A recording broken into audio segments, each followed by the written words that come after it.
Positive thinking won't let you do anything. I get so annoyed when I hear some people enthusiastically stand up and say, man, what positive thinking, you can just do anything. Just believe it in, man, think about it, positive enough you can do it. I believe that's ridiculous, see? I'm 60 years old. I don't care how positive I got. I could not will a boxing champion. I don't care how positive I got. I could not play football in the NFL or the basketball in the NBA. I don't care how positive I got. I couldn't perform major surgery on you and have you lived, nor could I give you a lecture on nuclear physics. Positive thinking won't let you do anything, but it will let you do everything better than negative thinking. We all. Now I know that for most busy people, getting regular exercise is about as easy as climbing Mount Kilimanjaro. But it can be done. You've just got to have a plan. You've got to set some goals. Because it's just as difficult to reach the destination you don't have as it is to come back from a place you've never been, unless you have definite, precise, clearly defined the goals. You will not realize the maximum potential that lies within you, and this applies to every aspect of your life, not just to exercise. Now here's some steps you can take towards that end. First, identify your goals and next set a deadline for reaching them. Make a list of obstacles you have to overcome to reach your goals. Identify the people who can help you overcome those obstacles, and make a list of skills you have and those you need to achieve your goals, and then develop a plan. Now a word about goals themselves. There are 7 different kinds of goals. They're physical, financial, spiritual, career, family, mental, and social. And these 7 types of goals share several characteristics. First, to be effective, they must affect change. We must have some big goals, because freaking big creates the excitement necessary for accomplishment. Second, you must have some long-range goals, so that short-range frustrations don't stop you in your tracks. Occasionally, circumstances do arise that are beyond your control, and oftentimes obstacles, such as market changes, sickness, accidents.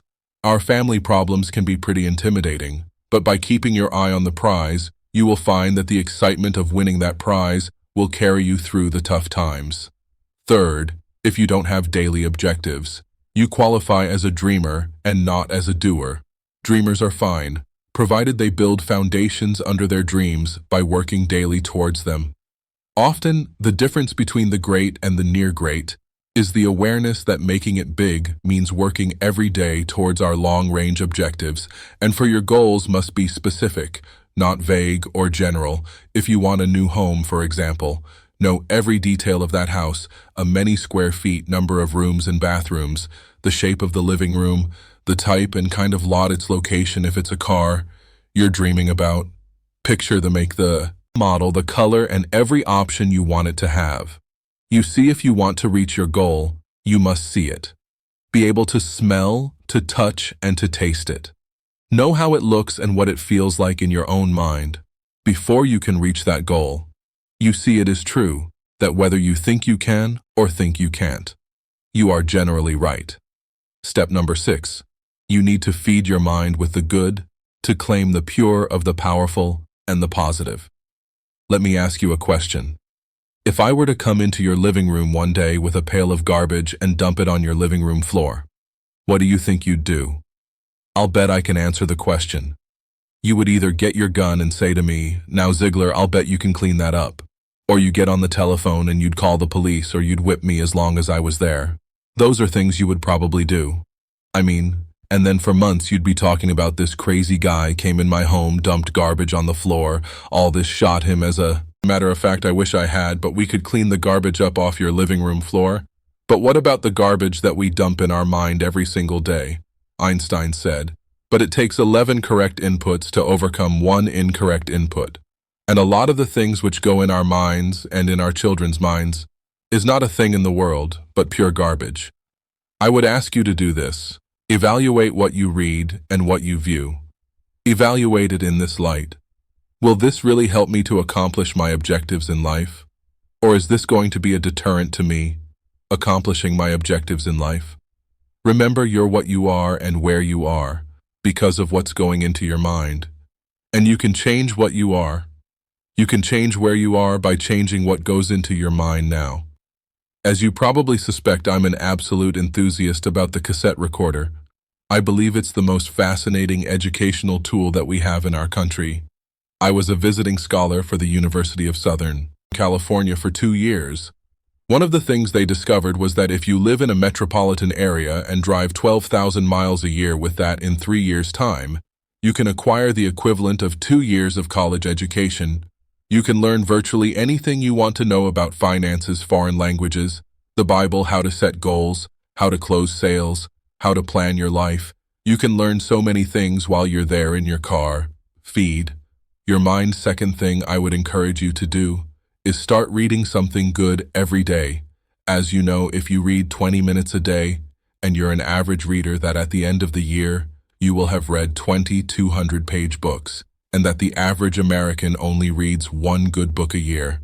Thank you. What an advantage that will give you over the competition, in whatever field you're in. Now, who does these things? Well, Mary Kay, Asif. Mary Kay Cosmetics told me that she would never get in her car without a cassette that she could listen to while she was going somewhere. H.L. Hunt, worth $3 billion at his death, listened to cassette recordings until after he was 80 years old. Wallace Johnson, one of the co-founders of Holiday Inns International, over 80 years old, tells me he listens every day and reads at least 2 good books every month. Alan Bean, one of the astronauts who walked on the moon, told me that the astronauts on their way to the moon and back, and please understand, these people have the best self-images, the most clearly defined, goes the most positive mental attitude. They're the most confident, competent people as a group, maybe that our country has, but these people were listening to motivational recordings on their way to the moon and back. And what a delight it is for me to be able to say that some of the recordings they were listening to were fantastic. You need to feed your mind. A lot of times people say, yeah, when I'm down in the dumps just a little bit, I really enjoy listening because it gives me a lift. Well, I'm glad to hear that, but let me give you the most surprising news. Maybe you've ever heard, it's good to listen when you're down. But folks, the ideal time to listen is when you're sky high. Let me tell you why. When you're down, sometimes you grab at straws. Sometimes you grab the wrong straw also, a lot of times. And here's the real benefit to listening. It triggers your imagination, stirs up all of the stored information which you already have in your mind, and a lot of the good ideas then come forth. But if you're too down to accept them, when you turn away, the very best ideas of all, listen when you're up, and then with those endorphins popping of a loop, hop as a result of listening to good motivational recordings. When you listen then, and new ideas pop in your mind, it generates even more excitement.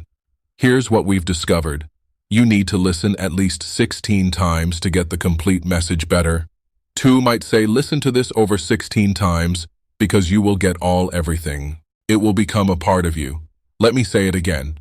You probably have been in the process of making decisions right now. As you listen, you will make those decisions.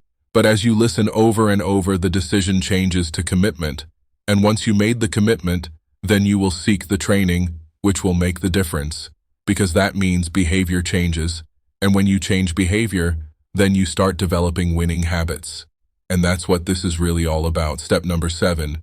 If you want to build a winning attitude, you need to take time. And this is probably going to surprise you, based on what you've heard me say so far.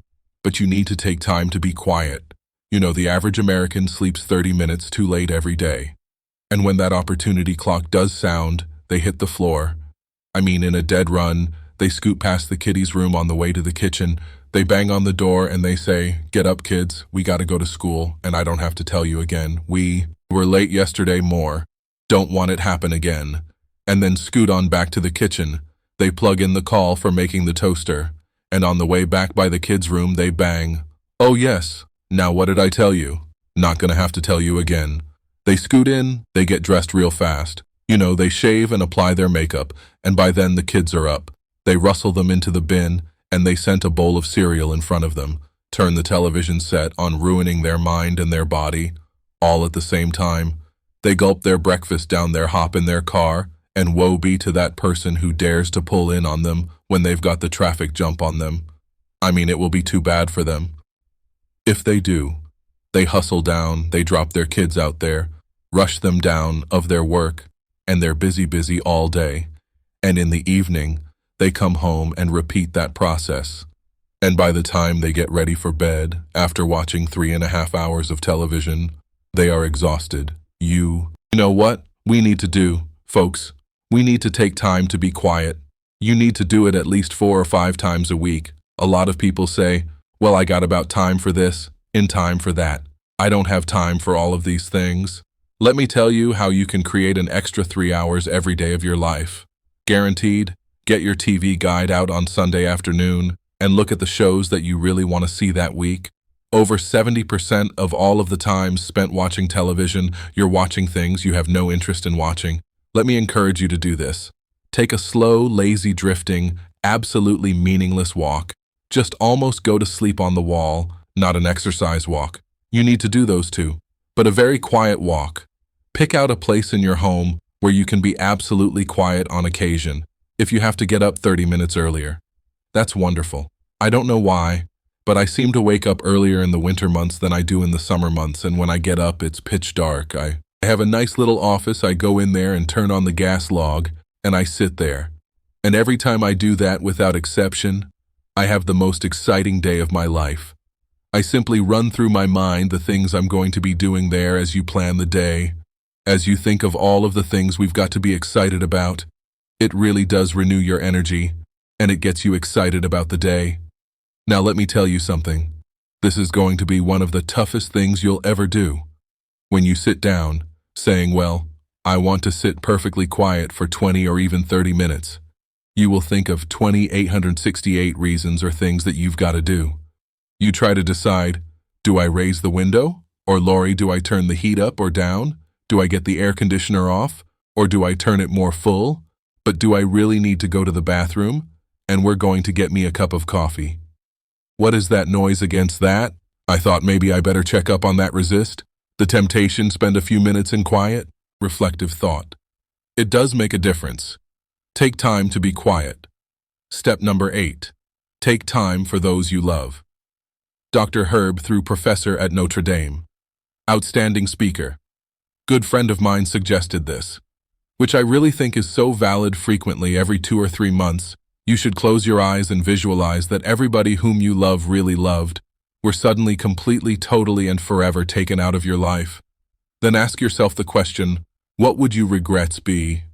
Would you really regret that you had not picked up the telephone and called that distant cousin, or even a brother or sister, or a mother or father, or a son and a daughter? Would it be really a heartbreaking experience because you had not called and said, I'm really sorry that we had the problem. I don't know whether it was your fault or my fault, but let's get together and solve the take time for those you love. Spend time with each other. Those of you who are married, spend time as husband and wife. Just enjoying each other, communicating with each other, getting acquainted with each other earlier. I said all of the studies revealed that if there is that close relationship, then success is more likely to come your way. Korn Ferry International, an executive search firm in New York City in conjunction with the UCLA School of Management, did a study on 1,362 vice presidents, men and women, who were aspiring to the president's chair. Their average income was $215,000. They spent an average of 15 years working for the company, and the most lucrative, those who had the highest paying of all the jobs had to, are fewer jobs in their lifetime. They were loyal to their company. 87% of them were still married to their one and only mate. 92% of them were raised by 2-parent families. But the story has even lower. They said they considered integrity the most important characteristic in their success. Arsenal, 100% of them said hard work was absolutely necessary. 89% of them had 2, 3, 4 or more children. 71% of them also said that more time they spent it with their wives. 50% said with more time, they would spend it with their children. Incidentally, the average one worked a little over 50 hours each week, so they're not working those 80 and 90 hours a week that a lot of people might think they are, and they're living a balanced life. 89% of them also were either Catholic, Jewish, or Protestant, and their faith apparently had some meaning to the OMA US News, and World Report did a study of the millionaires in America. There are now 1 million of them. They said the typical millionaire has gotten that way because he's earned his money, or her money over a period of 20 to 30 years. They do work about 50 hours a week. They're still married to their high school or college sweethearts. In other words, the family is intact. Incidentally, a couple of other little things you'll be intrigued about this. They discovered that less than 1%. And the implication was, it was considerably less than 1% of all of the millionaires in America earned their money in music, radio, television, the movies, and all athletic endeavors combined, considerably less than 1%. Intriguing, isn't it? Also, they discover they're far more salespeople who are millionaires than doctors, and me being their salesman, I kind of related to that one. I thought it was neat. Now, what does all of these studies really say? These studies say that if we can build that relationship with those we love, now your family might simply be mother and daughter, it might be father and son, it might be a husband and wife, it might be brother and sister, but you know who you're close to. The better you get along with the ones you love, the more likely you are to be successful in whatever else it is you do. Music.